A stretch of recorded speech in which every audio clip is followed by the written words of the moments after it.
잠언 22장 17절에서 29절에 있는 말씀입니다. 잠언 22장 17절에서 29절에 있는 말씀, 오늘 우리에게 주시는 하나님의 말씀, 우리 함께 한 목소리로 받들어 읽겠습니다. 너는 귀를 기울여 지혜 있는 자의 말씀을 들으며 내 지식에 마음을 둘지어다. 이것을 내 속에 보존하며 내 입술 위에 함께 있게 함이 아름다우니라. 내가 내게 여호와를 의뢰하게 하려 하여 이것을 오늘 특별히 내게 알게 하였노니 내가 모략과 지식의 아름다운 것을 너를 위하여 기록하여 내가 진리의 확실한 말씀을 깨닫게 하며 또 너를 보내는 자에게 진리의 말씀으로 회답하게 하려 함이 아니냐. 약한 자를 그가 약하다고 탈취하지 말며 곤고한 자를 성문에서 압제하지 말라.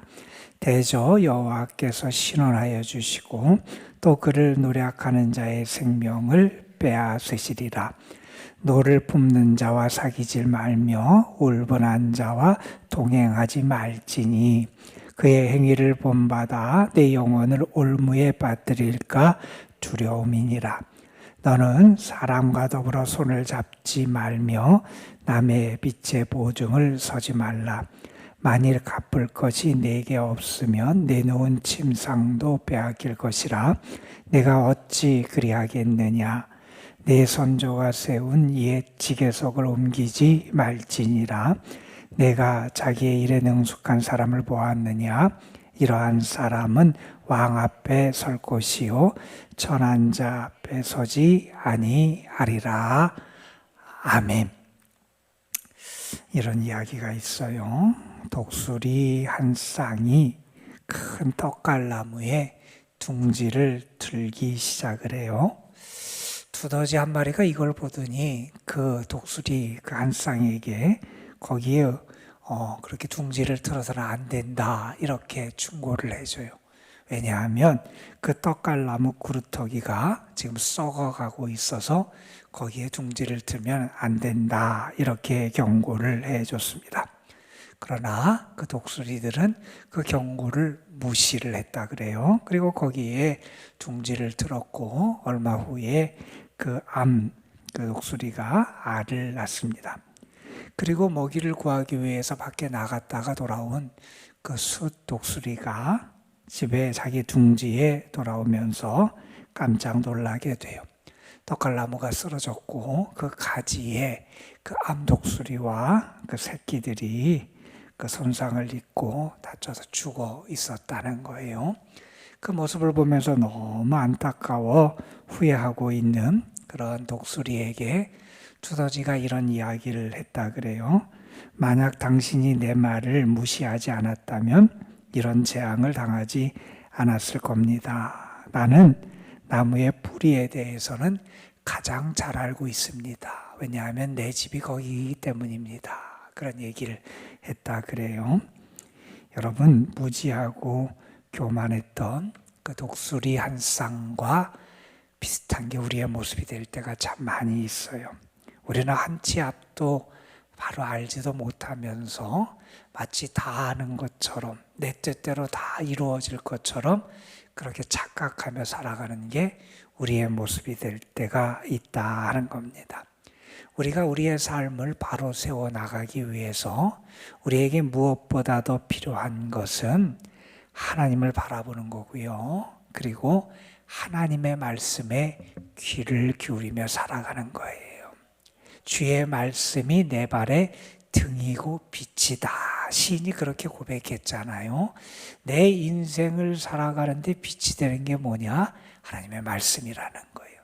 내 인생을 안내하고 내 인생의 길을 비추어주고 내 인생의 길을 어긋나가지 않도록 나를 이끌어가는 게 뭐냐? 하나님의 말씀이라는 거지요. 그래서 하나님의 말씀 안에 길이 있고 하나님의 말씀을 통해서 우리가 참 빛 안에 거하는 삶을 살아갈 수 있게 된다 하는 거죠. 여러분, 우리가 잠언을 보면 1장부터 우리가 9장까지의 말씀에서는 일반적인 권고 혹은 훈계의 말씀들이 기록되어 있어요. 너는 어떻게 해라, 어떻게 하지 말아라, 이런 권고의 말씀들로 우리에게 지혜를 주는 말씀들이 1장부터 9장까지의 말씀이었어요. 그리고 10장부터 우리가 어제 읽었던 22장 16절까지의 말씀은 주로 어떤 형식으로 이루어졌냐 하면 이 돌아가는 이 세상의 모습을 보고 그것을 진술하는 거예요. 이러면 이렇더라. 이 세상의 모습이 이렇더라. 이 세상을 바라보고 세상의 모습과 현상에 대한 통찰을 우리에게 가르쳐줘요. 그 통찰을 통해서 우리가 이렇게 세상이 돌아가고 이 세상의 모습이 이러니 우리는 이러한 모습을 지녀야 되겠구나 라고 하는 그런 교훈을 얻게 하는 게 우리 지금까지 읽었던 우리의 10장부터의 말씀의 형식이었어요. 그런데 오늘 우리가 다시 22장 17절 이하의 말씀에 보면 다시 한번 우리에게 어떻게 해라 혹은 어떻게 하지 말아라 라고 하는 훈계, 그러한 권고의 형식의 말씀들이 이제 다시 등장을 하게 돼요. 우리에게 어떻게 하고 무엇을 해야 된다, 어떻게 하지 말아라, 이렇게 훈계를 하고 왜 그렇게 되는지 그 이유를 설명하는 말씀이 뒤에 따라오게 돼요. 오늘 말씀을 보면 이런 말씀이 뒤에 나와 22절, 23절에 보면 여기에 그런 얘기가 나와요. 약한 자의 것을 내가 뺏지 말아라. 다른 사람 거 내가 그를 압제하거나 탈취하거나 그의 것을 취하지 말아라. 하지 말아라. 이렇게 우리에게 훈계를 하면서 그 다음에 뭐라고 얘기하냐면 대저 여호와께서 신원하여 주시고 그를 노략하는 자 생명을 빼앗으신다. 그러니까 하나님이 그의 변호자가 되시고 하나님이 그를 괴롭히는 자에게서 그의 것을 취하신다. 그 이유를 설명하는 거예요. 너희가 어떻게 해라. 왜 그러냐? 어떻게 하지 말아라. 왜 그러냐? 하면서 우리에게 어떤 훈계를 주고 그 훈계의 이유를 설명하는 말씀이 이렇게 나타나게 돼요. 특별히 오늘 우리가 읽은 22장 17절부터 24장까지, 24장 마지막 절까지의 말씀은 지혜의 스승이 자기의 제자에게 특별한 권면을 주는 형식으로 이루어져 있어요. 이 권면을 통해서 자기의 제자가 참 지혜의 삶을 살아가기를 원해서 특별히 여기에 보면 30개의 특별한 권고, 충고의 말씀이 우리 24장까지 등장하게 됩니다. 이 말을 하면서 지혜자는 이러한 말로 오늘의 말씀을 시작합니다. 17절에 보면 너는 귀를 기울여 지혜 있는 자의 말씀을 들으며 내 지식의 마음을 둘지어다. 18절에 이렇게 합니다. 이것을 내 속에 보존하며 내 입술 위에 함께 있게 함이 아름답다 하는 말씀을 해요. 무슨 얘기냐? 지금부터 전해주는 이 지혜의 말씀을 어떻게 해야 되느냐? 먼저 귀를 기울여서라는 거예요. 그 말씀에 귀를 기울이고 귀를 기울여서 듣고 그리고 17절 마지막에 그것을 마음에 두라는 거예요. 내가 그 무슨 얘기가 들리나 내 귀를 거기에 신경을 쓸 뿐만 아니라 그 말씀이 내 귀에, 내 영에, 내 영적인 귀에 그리고 내 육적인 귀에 들리게 하고 그것을 내 마음속에 담아둘 수 있어야 된다는 거예요. 그래서 18절에 보면 내 속에 그 말씀을 보존하고 그 말씀이 내 입술 위에 있어야 된다는 거예요. 그래서 그 말씀을 내가 듣고 내 마음속에 두고 내 속에 그 말씀을 간직하고 그래서 그 말씀, 지혜의 말씀이 나의 입술을 통해서도 나올 수 있는 그래서 그 지혜의 말씀으로 충만한 그런 삶을 내가 살아갈 수 있어야 한다는 거죠. 물론 이것은 여기서 지혜자가 특별히 그에게 가르쳐주는 이 30개의 특별한 훈계와 권고의 말씀이기도 하지만 우리에게는 특별히 그런 의미가 있을 거예요. 우리가 하나님의 말씀을 어떻게 들어야 되느냐. 우리는 하나님의 말씀에 우리의 귀를 기울이고 그 말씀을 내가 육의 귀뿐만 아니라 영의 귀로도 듣고 내 마음에 그 말씀을 담고 내 속에 그것을 보존하고 그래서 하나님의 말씀이 나의 삶을 통해서 나의 육신을 통해서 내 입술을 통해서 드러나는 삶을 살아가야 된다 하는 사실을 우리가 깨닫게 됩니다. 고아의 아버지라고 하고 그리고 많은 기도의 응답을 받았던 그런 조지 뮬러라고 하는 그런 분이 계시죠. 그분은 그런 고백을 했어요. 내가 하루라도 하나님의 말씀을 먹지 않으면 영적인 활력을 얻을 수 없습니다. 그런 얘기를 했어요. 하나님의 말씀을 내가 먹지 않으면 영적인 활력, 생기, 능력을 내가 가질 수 없었다는 거예요. 내가 오늘 하루를 살아가면서 내가 어떻게 살아가고 어떻게 능력 있게 살아가고 나의 삶을 정말 하나님께서 나에게 허락하신 삶의 행복을 누리며 살아갈 수 있느냐. 하나님의 말씀을 통해서 영적인 양식을 공급받고 그 양식이 내 속에 들어와서 나의 몸의 곳곳에 나의 삶 곳곳에서 하나님의 말씀의 힘과 능력이 나타날 때 나의 삶이 참된 은혜를 누리는 삶이 될 수 있다는 거죠. 여러분에게 오늘 하나님의 말씀이 들려졌으면 좋겠고요. 그 말씀이 여러분의 마음 속에 담겼으면 좋겠고요. 여러분 속에 살아 역사하고 보존돼서 그 말씀이 여러분을 통해서 여러분의 삶의 자리에서 곳곳에서 드러나고 흘러가고 역사하는 그런 복이 있기를 간절히 소망합니다. 왜 이렇게 말씀을 붙잡고 말씀을 듣고 말씀을 보존하고 말씀으로서 충만해져야 되느냐? 그 이유를 19절부터 21절에서 설명을 해요. 왜 우리가 말씀과 함께 살아가야 되느냐? 내가 이 말씀을 잘 붙잡으면 그 말씀을 잘 붙잡는 것이 정말 아름다운 일인데 그걸 통해서 어떤 열매가 나타나게 되는지 19절에 보면 여호와 하나님을 내가 진짜 의뢰할 수 있게 된다는 거예요.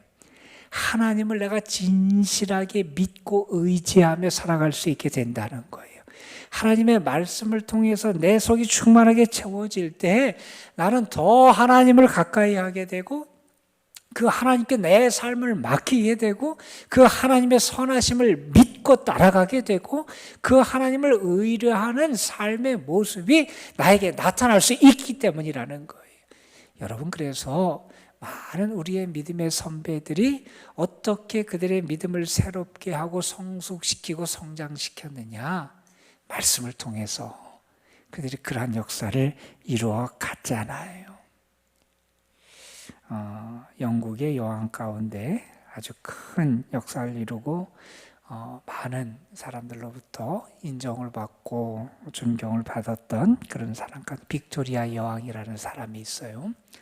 그가 왕이 됐다, 이제 그가 왕이 된다라고 하는 소식을 들었을 때 했던 첫 번째 행동이 우리에게 전해져요. 자기가 이제 영국의 여왕이 될 거다라는 소식을 들은 다음에 그 사람이 어떻게 했냐면 무릎을 꿇었어요. 그리고 그가 평소에 보던 성경을 편 다음에 그 성경을 의지해서 하나님 앞에 이렇게 기도했대요.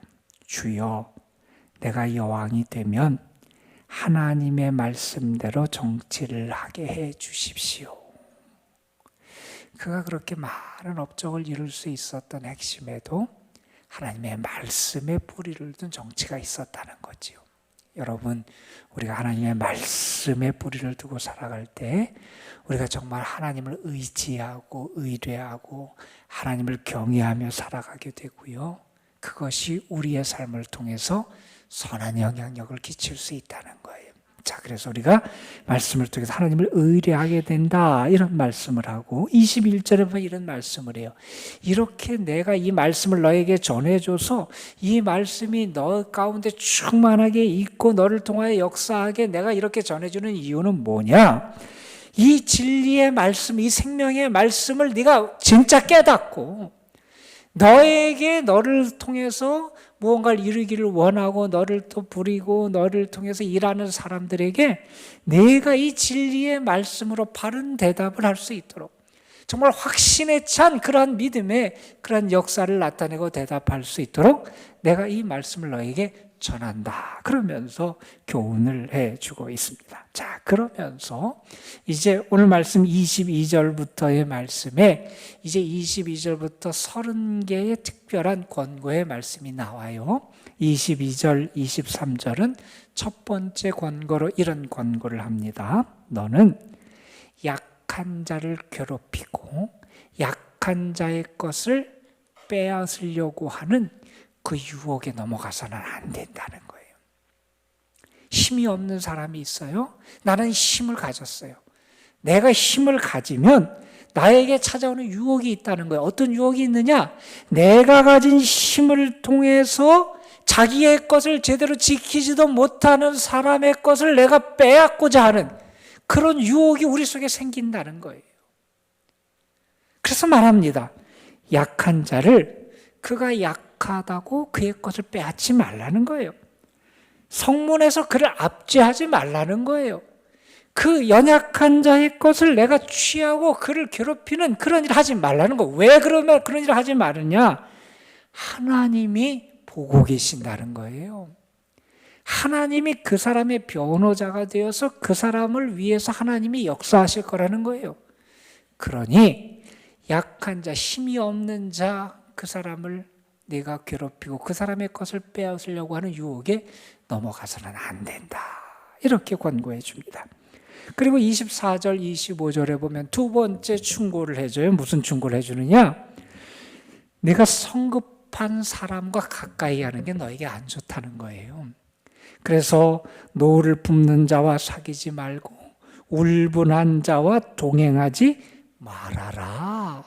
그렇게 성급하고 그렇게 화를 내고 하는 그런 사람과 가까이 하지 말아라. 그러면서 그 이유를 설명합니다. 내가 그 사람의 행위 때문에 내가 올무에 빠져서 너도 불행해질 수 있다는 거예요. 그러니 그러한 올무에 빠지지 않도록 그런 사람을 조심할 필요가 있다라는 그러한 충고를 해줍니다. 세 번째 충고가 26절부터 27절에 등장을 해요. 무슨 충고라냐면 이런 충고를 합니다. 너는 보증을 서지 말아라. 보증을 서다 보면 내가 네 것까지도 다 빼앗기는 불행에 빠질 수 있다.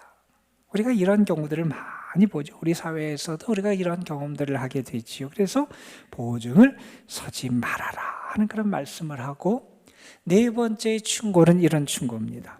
내 선조가 세운 옛 지계석을 옮기지 말아라 이런 얘기를 해요. 여러분 이 땅을 분배한 다음에 각 지파나 각 그 가문에 속한 땅의 경계를 표현하는 경계석들, 지계석들을 세웠어요. 여기는 어느 집안의 땅이 여기까지다라고 하는 것을 표시하는 것을 했는데 조상 때부터 그렇게 유업으로 받은 것 그리고 그들이 현재 살고 있는 그것을 내가 그 지계석을 옮겨서 내 땅이 여기까지다. 여기까지 내가 차지하겠다. 이렇게 그것을 조상 때부터 살고 있는 유업을 빼앗지 말라는 거예요. 왜요? 여러분 당시 그 농사를 짓고 살아가는 사람들에게 그 땅이라고 하는 그들의 생존의 기본의 터전인데 그 기반을 빼앗아서는 안 된다라고 그런 경고를 해주고 있습니다. 그리고 29절에는 이런 말씀을 해요. 우리가 무언가 일을 할 때 그 일에 최선을 다하고 그래서 그 일에 능숙한 전문가가 되는 것이 우리의 삶에 유익이 된다 하는 것을 말씀해요. 내가 그렇게 능숙한 사람이 되면 내가 왕 앞에서 내가 귀하게 쓰임받게 된다는 거예요. 여러분 여기에 보면 우리의 삶과 우리의 사회의 삶 그리고 우리의 일상의 삶을 위한 많은 교훈들을 주고 있어요. 우리가 계속해서 며칠 동안 아마 이 말씀들을 읽게 될 거예요. 하나하나 우리에게 생명이 되는 말씀이고요. 오늘 이 말씀 가운데서 오늘 우리가 5가지만 잠깐 살펴봤지만 여러분 자신에게 주신 하나님의 말씀이 있을지도 모르겠어요.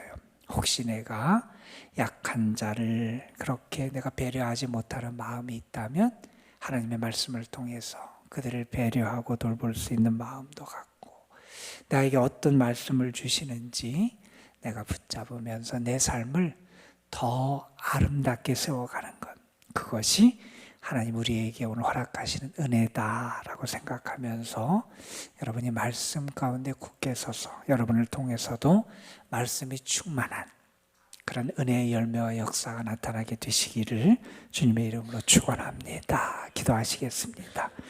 아버지 하나님, 지혜자가 사랑하는 제자에게 너는 귀를 기울여 이 지혜의 말씀, 생명의 말씀을 듣고 내 마음에 담고 내 속에 보존하고 내 입술에 이 말씀이 나타날 수 있도록 지혜자에게 권고하는 그 말씀, 참 지혜를 갖기를 원해서 그가 전하는 그 말씀 우리가 함께 묵상했습니다. 아버지 하나님, 우리 속에 하나님의 말씀이 살아있고 우리 속에 생명의 말씀이 살아있고 우리 속에 능력의 말씀이 살아있고 우리 속에 진리와 빛이 되는 말씀이 살아있어서 아버지 하나님, 우리가 더 주님께 가까이 하고 주를 의뢰하고 참 진리의 확신 가운데 살아가는 저희들 되게 하여 주옵소서.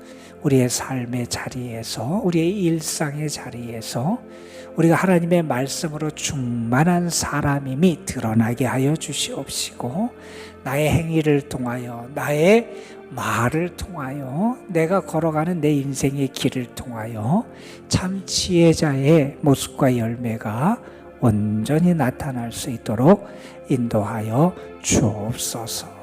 오늘도 우리 속에 생명의 말씀을 주께서 심어주신 줄로 믿습니다. 그 말씀이 우리 속에 자라고 뿌리 내리고 열매를 맺어서 그 말씀의 축복과 기쁨과 그 열매의 행복을 우리가 먼저 누리게 하여 주시고, 우리가 누리는 그 말씀의 능력과 그 말씀의 기쁨과 은혜를 다른 이들에게도 전하며 살아갈 수 있는 저희들 되게 하옵소서.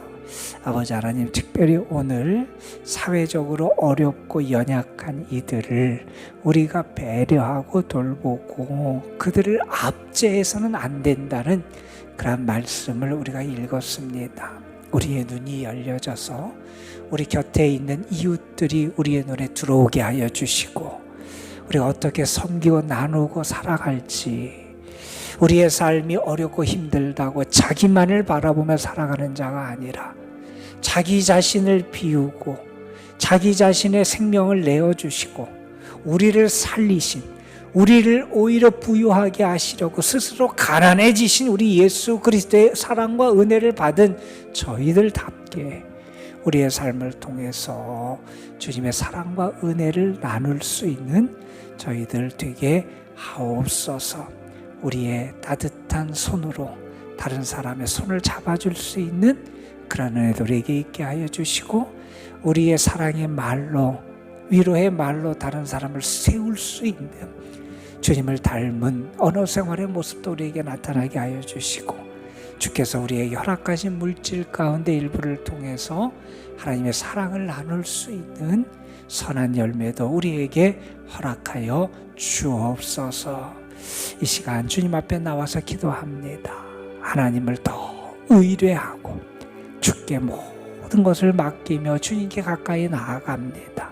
주님이 우리를 만나주시기를 원하고 주님이 우리의 간구와 부르짖음을 들으실 것을 믿고 주님이 우리의 손을 붙잡으시고 우리를 일으켜 세우시고 우리를 이끄시고 우리에게 능력으로 우리의 삶을 채워주실 것을 믿으며 기도로 주님 앞에 나아갑니다. 이 기도의 시간, 주님을 만나는 시간이 되게 하여 주시고 영적인 힘과 능력을 얻는 시간이 되게 하여 주시고, 하나님이 내 곁에서 나와 함께 하심을 내가 느끼고 그 확신 가운데 거하는 거룩한 은혜의 시간이 되게 하여 주옵소서.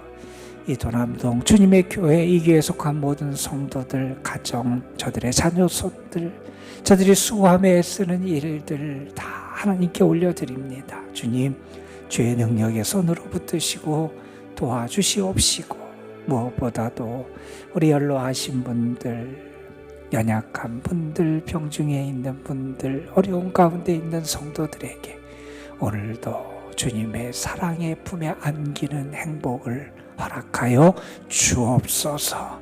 주님, 이 시간 우리가 기도할 때 우리의 마음이 주께 향하게 하여 주시고, 우리의 참 믿음이 하나님을 향하여 더 굳건하게 세워지게 하여 주시옵시고, 기도 중에 우리의 마음이 뜨거워지고 주의 사랑을 경험할 수 있도록 은혜를 더하여 주옵소서. 우리 구주 예수 그리스도의 이름으로 기도드리옵나이다. 아멘.